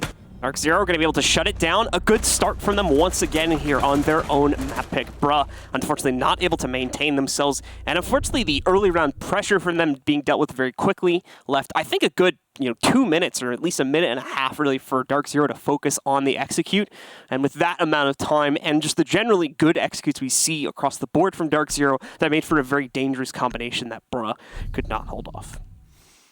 Yeah, I completely agree. See, if we just talk over it, Blue, it's like it never happened. You know the interesting thing with that. What's up? Is that never works when I actually try to get it to work. Yes. But then it accidentally triggers. Tell me often. why when I say the word serious, everything just breaks. Like literally everything. I have to be careful. How do you have so much money as a company and cannot develop an AI? Please tell me. I don't know. Like You're preaching to the choir, man. Dude, it's so aggravating. But yeah, that thing triggers accidentally more than it actually works, unfortunately. It's so ridiculous, man. Sorry about that. And it always activates at the worst times. I actually don't know how to turn it off either, so it's probably a really easy setting. Yeah. Turn it off. I just have it. And the weird thing is that D&D doesn't do it. Yeah, because it was on D&D. So Oh! Shouldn't have made any noise. Low power mode does it. Low power mode restricts it. I remember that. Okay, Yeah. hold on. Here, we'll do that. Yeah, that's from my time as working at a cellular service company. So Come when in I was handy. selling phones to old people. Fun fact. You ever tried to tell a old man how to use a Samsung Note 10? No? No. Very difficult. Oh, yeah. Farming guy that was 83 years old. He paid for his phone in cash, $1,000 phone. Oh, you don't do that? No. Come on, give it the I don't have Gucci slippers, John. Sorry. Can't do those plans. I gotta have my unrestricted phone. Unlocked, baby. Making this thing roaming. All right. Into the round. Once again, it's starting off very similarly here as we are staying on the basement. DarkZero are starting off the attack by moving into admin. And just like the last round, there's not going to be any presence here from Bruh. I don't even think they have the bathroom player this time either. Levron did take a little bit of heat earlier on in the round 2, so he's been brought down to about 50 HP. But besides that, it's pretty quiet. This first minute has mainly just been exploring for DarkZero. Yeah, drone work coming through. DeBra really can't show face either because Hyper's rocking that Jackal. If they do show face and try and make an escape, they're just going to get Jackal tracked and everything's downhill from there. Even though he did get a recent nerf, he's still an extremely potent operator, especially when those prints are fresh. On that 15-second mark, he gets actually all of his pings that he used to, but when they're down to the green coloring, as in they're pretty old, 45 seconds, I believe, or older, you only get one ping initially and then one more ping after that. So he's actually going to end up, I believe, getting 4 pings here. So some a little bit older footsteps, but not the freshest you could possibly have. Either way, the garage door is going to be opened up. Both of them, in fact, should be getting opened up here as the utility is dealt with promptly by DZ. Not much Bruh can do to resist that in terms of tricking or anything, since they just don't have control of the upstairs anymore either. And now we even have players trying to work their way in from the backstairs as well, leading into Visa. So this is going to be, once again, a little bit of a difficult hold here. Although, it's a nice start, a 1-for-1 exchange. I think, yeah, that's just from the same gunfight as well. They take each other out. Ended up working out in Bruh's favor, really, because they're going to take down Cali. That takes a major gun off the board. You still have to worry about Lebron with that MP7, but everyone else is relatively easy. The Ump's not the best gun for a gunfight. The MPX, you guys hear me talk about it all the time, but affected now going to be removed, so that doesn't even really matter. So now that they've got all of the pressure that they could possibly want in order to put a diffuser down in front of white or black car, that's what's going to happen. Uncold now sticking the defuse. Oh, one crosses again. It's going to be the smoke. He dances back and forth, but Mint finally finds his mark. Diffuser gets locked down. Last guy on yellow. Hops over after 2 kills, but he's still got 2 to find. Natural cell to the ceiling. Could rotate back through to check armory, or excuse me, Locker's hallway, but not going to find anyone. They're just going to play the vertical angles and wait for him to try and stick this diffuser. Playing back inside of Z is going to be one of the members of DarkZero who ends up winning out his gunfight. It's going to be Hyper. Oh, they actually ended up trading. Yeah. Oh, very nice. This Panorama player wasn't peaked yet. So either way, though, they do bring it down basically to a 1v1. So really good attempt from the Valkyrie there. Just, again, not really enough in the earlier parts of that round to give him a chance to clutch it out there. So DarkZero walk away with it. That's 2 successful attacks in the basement, as you might expect with the double win on the same site. Bruh are not going to be willing to attempt that once again, so they're going to head upstairs now and try that site instead. Well, we talked about it before we ended up getting into the actual maps. Consulate is a map that on defense, if you play it extremely aggressively, you can actually prevent an offense from even touching the building. We've seen it done a million times, but this time, not working out in Bruh's favor. They're playing actually really passive from what we saw them play for defense on border, and it's just not working out for them. There's none of these initial gunfights that they're winning. They're not getting the initial picks that they were able to produce, and now it's all falling apart at the seams. Another double IQ pick there from Mint as DarkZero done it to us once again. 6 pick into the 6 pick. So it's the smartest move. They'll never expect it. They always do it with the Germans, too. Right? Because IQ. Something about the Germans, man. IQ is yes, she is. Elite C as well, right? Yep. No, I know that's just Jordan for police. Yeah. I forget the actual German CT name. So, as we hop into round 3, we'll have to see if Bruh can finally find their footing on this defensive side of Consulate. 2 rounds have already gone by. They've both went extremely in the direction of DarkZero. That last one did go down to a 1 versus 2, but even then it seemed like it was all in the control of DarkZero. There was no real moment where you said, bruh, has it in their hands. Affected. He's going to try something this time. Oh, and he gets it on the MPX. Super long range kill as well. Goodbye, BC. Goodbye to the sledge. That's going to be Bruh starting themselves off the nice 5v4. You don't have to worry about damage margins if you just click the head. Nicely done. That's the objective of this game after all, right? You know? Yeah, just click heads. That's step 1. Just kill him. Easy. Step 1 of Rainbow Six Fight Club is just click heads. Just don't lose. Step 2, there is no step 2. Or rule 2, I guess you'd say. If you kill them, you win the video game. Hyper is into admin office, and he's not alone. He does have support from the window from Hot and Cold, who's going to be jumping in, and there's a third joining them as well. Now, there is presence up here, as you can see from the silhouette just down the hall. There's going to be a third player ready to try and stop them. Actually, quite a few here. Since we are attacking the user site, there's going to be a little bit more direct confrontation this time. Mint doing a little bit of drone work out downstairs, and again, not much being found off-site, so as soon as DarkZero get the read upstairs, they should be clear. What's up? This could get Mint into some trouble unless he drones it out. Oh, he will. He's going to find him. He's going to peek into it as well. He pre-fires, doesn't find much, as it appears that the Mozzie has faltered off. Leveron's went all the way downstairs. He does not want any of the smoke that Mint is trying to provide. Cold being a little bit cautious of a run out right now, as I think a window just got popped a couple of seconds. They have to confirm it too. A little awkward for Nyx, but hey, he's going to get it against Anthony, who somehow missed Nyx in those circumstances there. Obviously, he was focused on another target, but just didn't even catch the man down the stairs. And that's going to bring us down into a 4v4. He used his utility properly. He smoked up the door, and since you're smoke, you don't take any damage from your toxic babe, so he plays through it, but obviously since your vision is blocked, he didn't see the guy standing on the staircase, and he ended up getting seen by Nyx. So very unfortunate for him, but hey, I mean, Nyx was just waiting with open arms and got a free kill because of it. I think he was like on camera when first the push first happened. Yes, he did. Yes, he was. Yes, he was. Nyx getting away with murder in those circumstances there. Now we see DarkZero continuing to take away more and more control of the second floor, and at minimum line up for a push in from the Visa stairs. That's what Nyx is going to start to work towards now. Be a little bit careful on contact just because there's still a lot of tricky angles they'll have to worry about, like that one. Levron working his way in to be able to find out Nyx, but Hyper is there for the immediate trade. The problem is the counter also comes out from Ravs. It's done again, though, by DarkZero. This is just a spree of trades between the two teams. Hot and Cold with the most recent pickup brings it down to just the Valkyrie and the Doc from Bruh. Plant going down, the attempt to stop it now being made, but they don't seem to have easy access. Mint can't immediately restrict it, and now is going to find the first, nearly gets the second, as he knocks out 25 HP from Mint, but doesn't confirm the kill just yet. Ravs remaining patient, going to be sitting behind the long desk, trying to play it out for time, force it. Oh, Ravs! No! You walked right into it! What are you doing? Not like this! Rav, just sit still.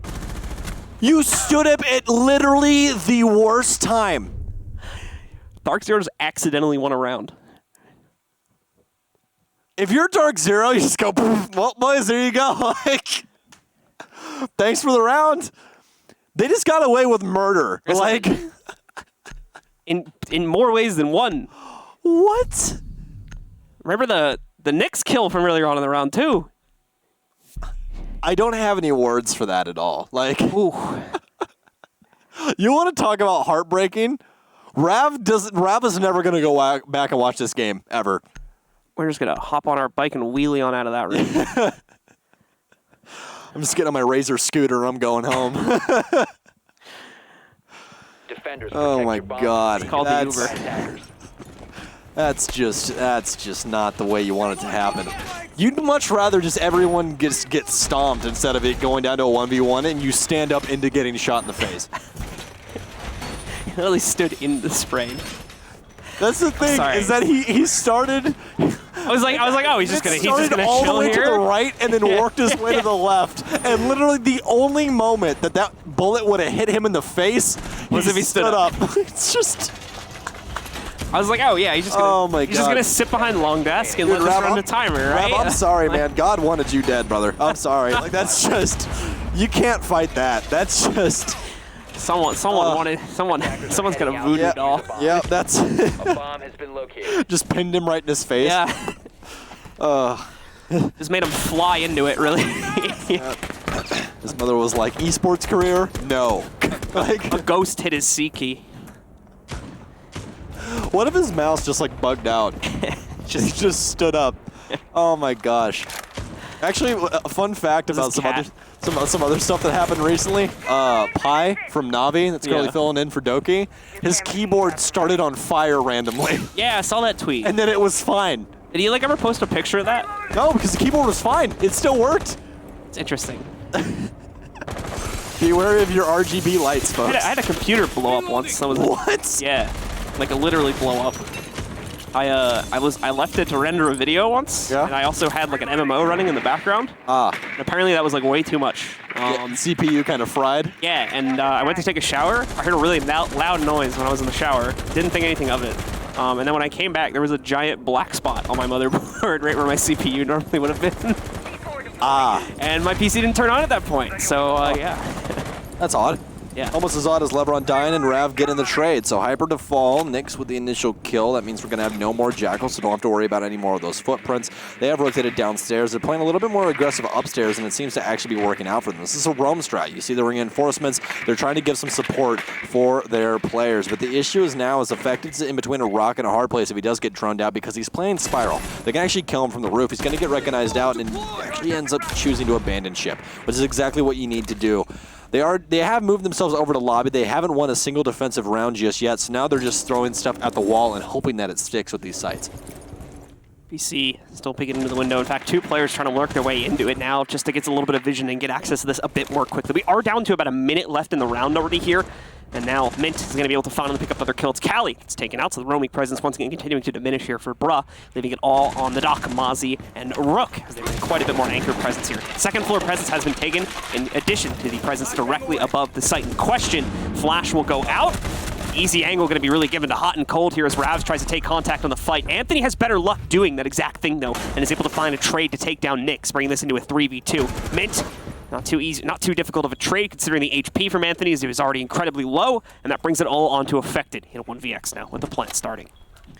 As you said, plant going down. It's all on the shoulders of Affected. Trying to win out this first round. He has 3 to find as all the verticality now in possession of DarkZero, holding down Anti-Chamber. Affected has to try and find a way to rotate through, but Hot and Cold will be the one to deliver the final bullet. DarkZero with 4 rounds straight.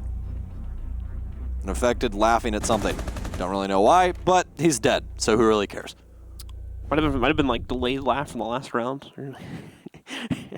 Just trying to ease the pain a little bit. Oh.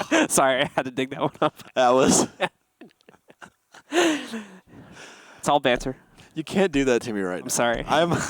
You're going to get me in a giggle fit, and then it's all over. Like, I can't stop right now. He's just like, hey, guys, wasn't that last round funny? Like,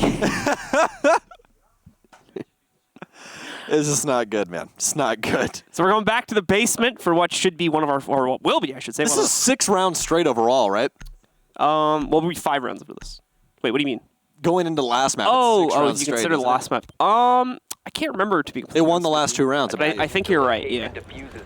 So, call back on minimal sleep is always fun. Need to see if we can bring our like round share graphic up from We're gonna have to. We're gonna have to advanced stats. Yeah, we're gonna have to combine our IQ that's currently at our disposal, which will make up like 25, because we're just not in a good spot right now. But speaking of bad spots, Bruh, not in the best one. DarkZero now 6 rounds straight in between the 2 maps. Attackers have located a bomb. Looks like it's going to be a mid-hold here for the side of Bruh as they try to hold down this mid-level. You see the reinforcements going down. Haven't reinforced the other side of bathroom, though. They just reinforced the back panel for Z so that they cannot make 2 holes with the impact charges or breaching charges or what have you of the offense to where they can just use the X-Kairos very, very quickly from bench window. If you actually launch both of Zovia's lifeline impacts, you can go through one wall and then the other wall into the bathroom and shoot the X-Kairos right on top of the hatch from outside. There you go. There you go. That's how you get it done. That's how you get it done. Uh-oh. Oh, BC with the first kill, effective fall off. after a spawn kill. We're going to have Mozzie by himself upstairs, and it seems like he might be dead very, very soon as Hyper's working the windows. Pre-fires to see if he ran copy, but no, Anthony's actually sticking here. He had a nitro cell thrown at him a second ago, Hyper did, so they know for a fact that he's hiding in here right behind these desks. They just have to try to find him. Oh, he's got some help. You can't hop out these windows either, so Anthony can't try and go full on aggression. Hyper's got a good idea as to where he is, and after a bit of delay, traces down the head, knocks out Anthony, and that's now a 5v3. Another definitive advantage going over to DZ very early on in the round here. Well, now the issue is that Levron's more than likely going to get droned out, and if he stays here any longer, he's going to be in a bad spot as well. But he's already going to be pretty worse for wear, because his footprints are upstairs, Blue, which means he's going to get tracked from Jackal, which means no more roaming for our Bandit. No more roaming at all. Now the rest of DarkZero will continue to clear things out, especially upstairs here. Mint is going to be able to take out Levron, though, in a 1-for-1 exchange. They find each other, actually, but Mint, thankfully, pre-setting up that Claymore, saves, well, at least the man advantage that his team currently has. Now it's all down to Kali and Rav. No prevention utility unless you want to count a nitro cell, and all of the upstairs in the hands of DarkZero. So now they can make all of these vertical holes with that sledgehammer of BC. Doesn't have any more frag grenades, as he actually tends to use those very early on to get those initial picks instead of actually taking those one-on-one gunfights. Hot and cold to tack on, takes down Kali after they get the garage open. Oh, a very nice shot from Rav onto Nyx as he's trying to bring things back. But again, this is still full on in the driver's seat of DarkZero, as they're really appearing to cruise to this victory. Rav's trying to hold out here in the corner now. 48 seconds left, so delaying is not necessarily going to be an easy thing for him to accomplish. He is going to have a good amount of team intel coming in, but as you can see, it matters not. Hyper takes him out on first contact, and DarkZero win yet another round, leading so far flawlessly on their map choice at 5-0. Really starting to think that the Consulate ban would have been a good idea. It was basically pick their poison between this and Clubhouse. So You much rather would have had Clubhouse. yeah, like I said, I think they thought At least they can't do this to you on Clubhouse. Yeah, I mean, I think they thought they were maybe going to be able to throw them like a curveball or two on this map. But considering how like static Clubhouse has become at this point, but This is how I look at it. There's two teams inside of Pro League right now that play that ranked-esque aggressive play style. And they're actually in the top 4, both of them. Team Reciprocity and Luminosity. And DarkZero has had to play them for an entire Pro League season. So if you don't think that they know how to match, oh no, oh Mint. no, Mint. By the way, people tell me that I look like the Blitz skin for some reason because we have the same eye color. Yeah, it's hard to tell, right? It's just a face. he's got like a long jawline. I don't have a long jawline. I didn't see it for long. It's not me. I don't have that picture in my head right now. I'd have to look it up later. Mint's bullying them. This is they're gonna get penalty ball. The question is, does this actually do anything? Oh yes, you've never casted Mint on Blitz before, John? I don't think so. But trust me. I'm trying to think, because like it's a second floor take, right? But they'll probably get admin pretty quickly, and then from there I can see where he would do some stuff. But He got an ace with Blintz on Armory Lockers on Clubhouse. what was that? This is like first split of Pro League. Oh, so It was brutal. It was brutal. all right. Well, let's see. Affected's going to take that spawn peek angle, but this is not the first time he's done it, so Brush should be well aware Probably of this. dead. You see the drone. They're definitely going to recognize now that this window's been punched. He's been pretty like good at unpeaking it though when he knows he's not going to win the fight, or when he knows he's not going to get a fight here. You kind of want to stand there for like 10-15 seconds, and after that mark, just don't stand there anymore because you've probably been droned at that point and you're going to die. So very smart on them. Oh, Mint. I definitely like the Japanese flag there, man. That's actually really, really cool. Rocking the Japanese charm because they're going to Japan, man. That's cool. I think he's out on all his guns right now, actually. Yeah. I don't know if it was him or not, but I've seen that on a few other operators as well. It's Mint. Mint's rocking them on all of them. So very, very cool little homage he's got going on there. So he's still stuck at the front door with that shield. The rest of the team looks like they're trying to work their way up, repel, and maybe get some pressure going on the white stairs. He's just waiting for the call on where he's supposed to go. He's cutting off any rotations through lobby just so nobody can run outside. So Mint's just going to lie and wait, and Rob is going to, Probably just saw the blitz, I'm guessing. Bruh. Because I think it was 6-picked. Nyx is going to be able to pick one up, though, able to find out Anthony in the early round, eliminating him. They will also get a confirmed ping onto one more player hiding in the corner of the console office. They try to take him out. Oh, this could be a Kobe and a half right here. Oh, he downs him. Well, it's a one Oh, Kobe. to secure it. And all the half of the BC securities, they won't with the use second Kobe. aid. Ah! Nicely done. That's teamwork. There you go. Frag grenades. Callie trying to take a duel against the player on Repel, and in the meanwhile, this Blitz has had a pretty quiet round so far. He's just kind of been doing a tour of the lobby. It's just waiting. Just waiting. Waiting for his chance to strike. Yeah, he's just waiting for someone to try and rotate. Lebron's been downstairs and quiet this entire time. Hyper's now smoking everything off so he can swing in. The man with the diffuser is hot and cold as well. So actually they're getting hot and inside so they can put this diffuser down. They're just having Mint Lion wait for someone to try and rotate up. And Mint's really done nothing, like at all. It's up to Callie. He's inside connector. And, oh, excuse me, actually, no, he's on yellow. Apologies. And now There it the Blitz is. actually might end up winning something out. Oh, looks to the side. Oh, no. Oh. Pick yourself up. Lets him get the half stim and everything. It just stared him Just down. mean. Comeback time, says Lebron. It just stared him down. He's like, wipe yourself off. You're dirty. This round's over. Head back to the showers. Well, Yeah, that was the first half. And we're at match point. So fantastic analysis, Blue. I think it's safe to say DarkZero are probably going to land at this point. What are you talking about, man? I mean, Lebron did say it's comeback time. You see the lion pick? And they went right for the lobby site. Do you see the not a single support pick? That's who needs supports where we're going. You're not wrong. Can you call Lion a support? Kinda. Yeah, his utility's a support utility. I guess, right? Like, because is like its trackers are they Yeah. anti-roamers or I mean, support? Because he's kind of like a support role. It's a kind of a flex pick.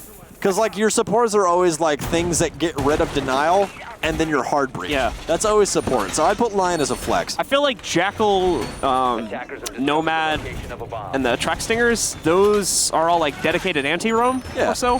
Whereas It's like a subclass. Lion's more like just dedicated utility. Lion's just more like, hey, I literally hate all of you. That's that is Lion. In one description. Lion is just playing a giant game of red light, green light. It's the biggest game of freeze tag you've Yeah. ever seen in your life. I was a really big fan of those games when he was a kid. Just gets to live out that fantasy as an adult now. In these simulated battlegrounds. Inside of a French consulate. I think it's French, right? Right? It's a French No, flag. it's American. There's American flags everywhere. Is it? Yeah. I thought it was a French flag outside. Long hallway has an American flag in it. Interesting. Oh, he sees it. Oh, he sees it. Oh, Anthony, affected. They're tagging on. Oh, no. They're running in. Lebron's going to get tagged up. Anthony with the pre-fire. He actually ends up winning it on yellow stairs. All of a sudden, it's all down to Hyper in a 1 versus 4. If there's any man that's going to do it, though, it's definitely going to be him. Sees the door shot down. Assumes somebody's on the right. He would absolutely be correct, but it doesn't even matter. Oh, see, it's French. Round. Affected going to hit him with the EZ as well. And that is going to be Bruh picking up their first round of the map in interesting fashion, is what I'll say on that. Yeah. I feel like a lot of people would, really, really like themselves in E1D. Just so like your significant other that you wish wouldn't break up with you just couldn't leave. Just turn the E1D on. Okay. Whoa, okay, hold on that pick there. Someone just tried to throw an Amaru at us. Please don't do that, LeBron. Please don't. Oh, it was Ravs, actually. Oh, I see. Oh, okay, now I see what you mean. Hold on. Stand by. What is going on? Oh, God. What are these picks? Don't. All right. Okay, actually, now I kind of want it. Ravs? No. Amaru. They can't, though. It's not allowed. Oh, yeah, he can't. Yeah. Yeah, just get him banned. It's still banned out. Yeah. You'll lose the I round if you completely do that. forgot about that Yeah, for a if you do that, second. you lose the round, Yeah. I'm pretty sure. I've been playing Amaru Supernova SMG 11, and every single game that So I've much played fun. her, I have not lost. So much fun. Especially if you like, So dumb, like dude. if you're playing Amaru wrong. If you just jump into windows at the beginning of the round, you have to wait till your like teammates take a fight with someone where you can just get a free hop in a window where like You're no just one like, will hear you. Surprise. Yep, Like- and then you just run in and get a free 3K. Like that's how you play Amaru. Especially with the Supernova. Oh, actually, we got a couple of things to talk about now, because Affected picked Glaz. Yeah. We haven't seen Glaz in a very long time. There's a specific reason why. His thermal scope is garbage now.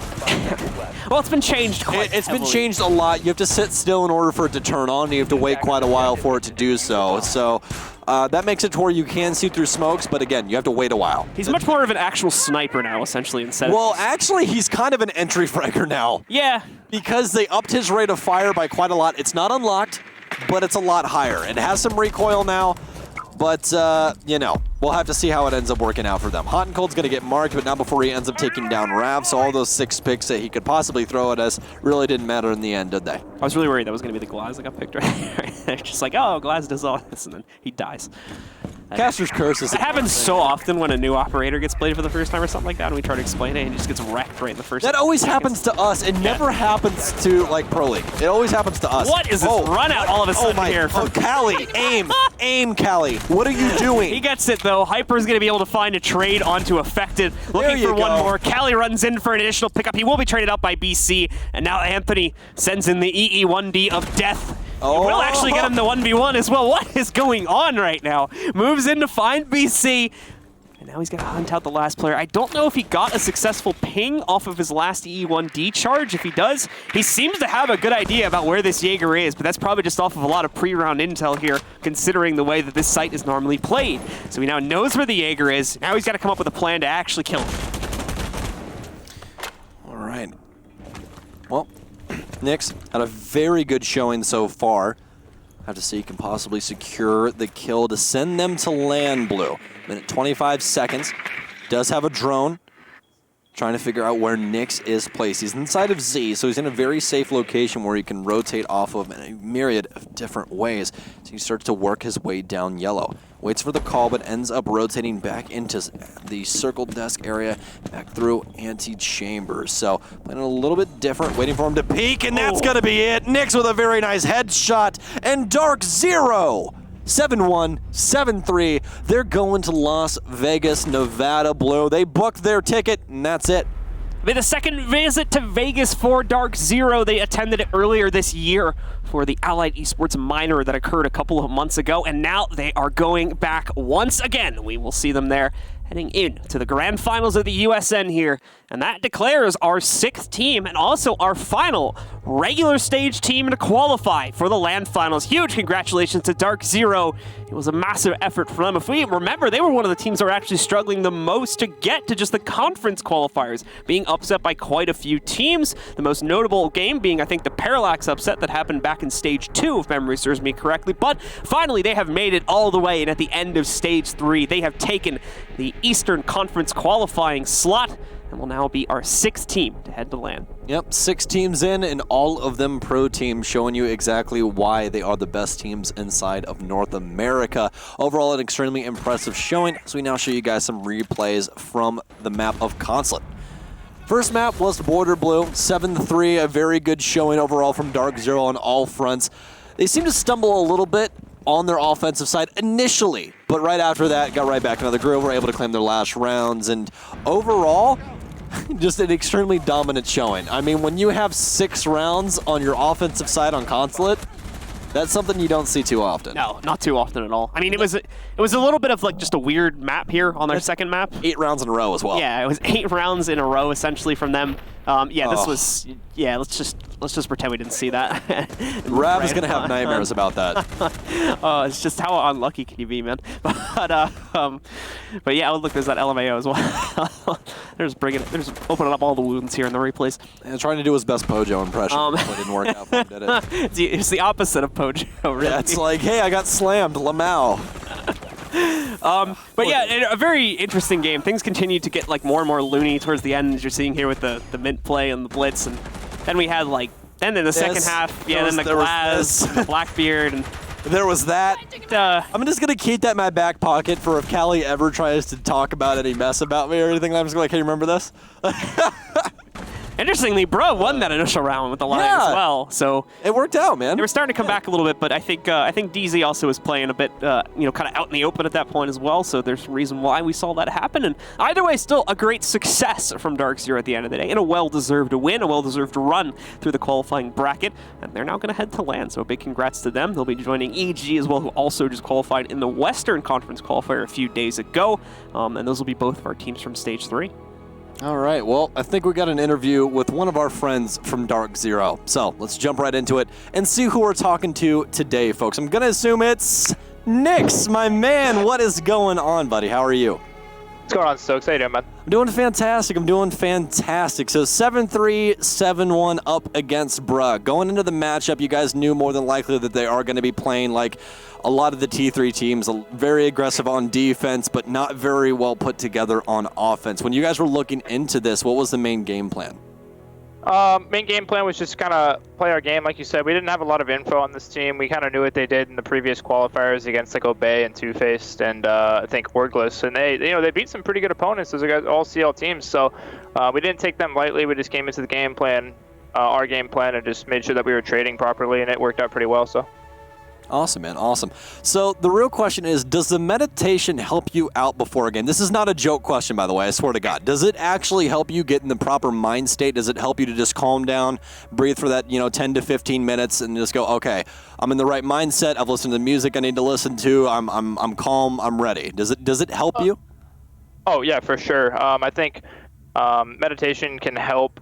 It's either a hit or miss. Like, it either helps you or it doesn't. Some players in the team doesn't help them, but other players it does. For me personally, it definitely helps, and I think it's something that I've brought into my life that's extremely helpful, and I'm glad that our owner introduced us to it. So it's been extremely helpful for me personally. I really thought it was Bacon. I'm not gonna lie to you. I was like, of all the people, it'd be Bacon, the man with the man bun, would bring in the meditation. He definitely enforces it too. He practices it and understands it. So yeah. Okay, so over the last year, you've went through a couple of highs and a couple of lows. The most recent one was that slump that you had there for just a little bit, where everyone was like, "Nix, what's going on, man? Like, where's the play? We all expect this out of you. You're such a good player. What's happening? Like, where's our Nix at?"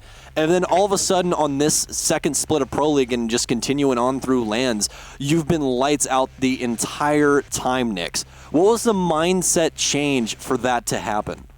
Oh, it was definitely confidence. I think going into like the games that I was performing, not my best. I had really low self-confidence in myself, and self-confidence in the team, to be honest. And I think, like you said, the meditation and just taking the right steps, eating better, working out more, and just taking the steps to better my mental state has really improved me as a player. And I'm just really grateful that my teammates can support me through my rough patches, and they got me through it for sure. So. Yeah, your teammates are your family, and especially living in a house, I'm sure that you've realized that. I mean, hey, you got a cousin there, so I mean, you might as well be used to it at this point, right? For sure. Absolutely. Well, buddy, you have a good rest of your night, and say hello to the rest of the guys for all of us over here on the USN desk. We'll be seeing you in Las Vegas, Nevada, and we'll be seeing you guys even sooner in Japan. Have a good night, my friend. Thanks, you too, Stokes. Well, pretty good interview with Nix there. Got a little bit of into the brains of the operation there, and how you overcome things. Rainbow Six Siege is a game where you definitely need that confidence in yourself.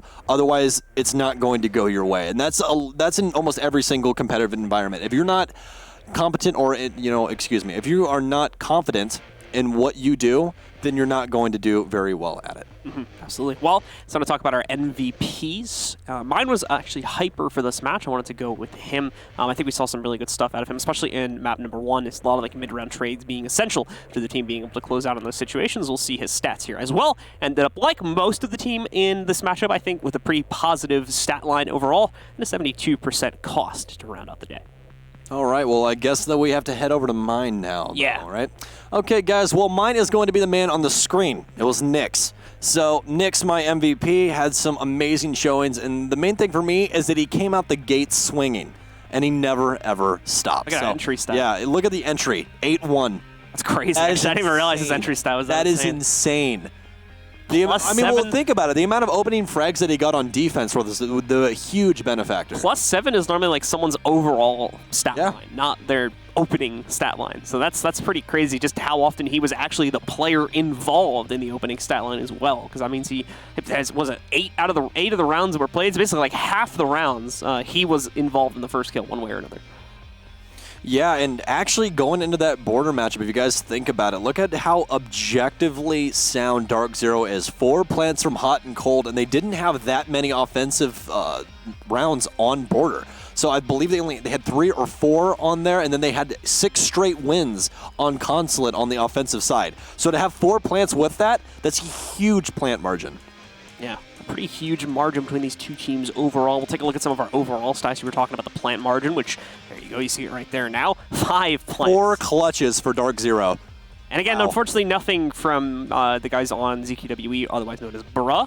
And this came down to, this is what we were saying, like, they were still getting opening kills every once in a while. Like, unfortunately, in the kills and opening kills department, they weren't able to compete for the most part, but they were still doing it every once in a while. But in the late round, we just never really saw anything from them, especially in map number 1. And that led to the results we saw, where DZ was pretty much always coming back, even in outnumbered situations a couple of times, like we saw them with the 4 clutches. They were still able to bring a lot of rounds back under their control.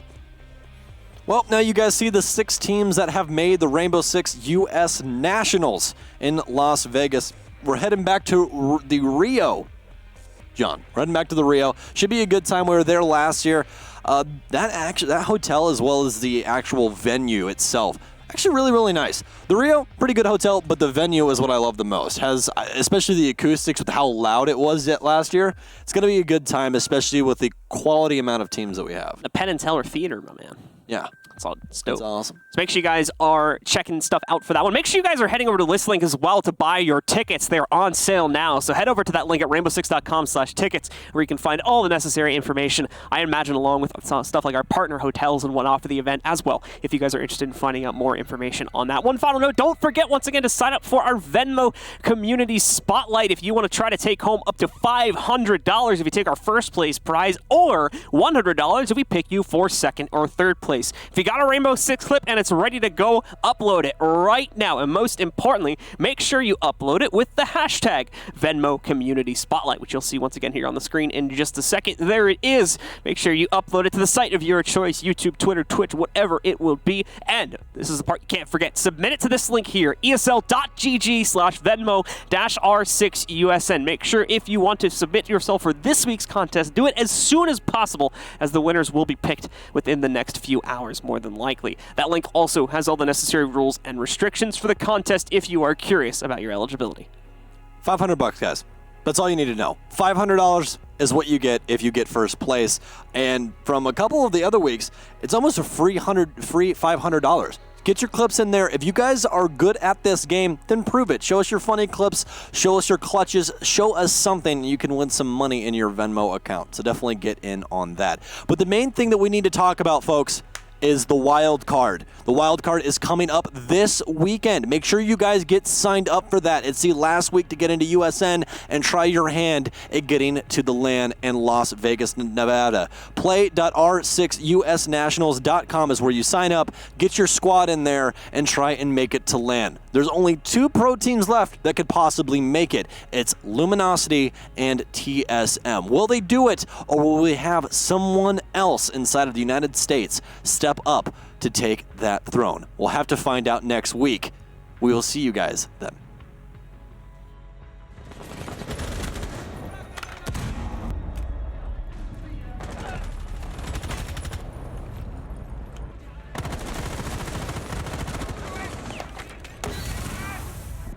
Device is going dark.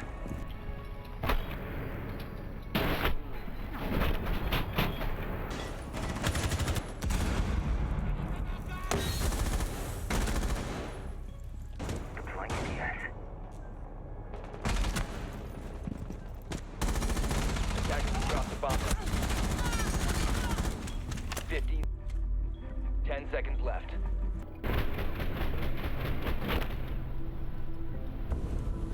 Bang away.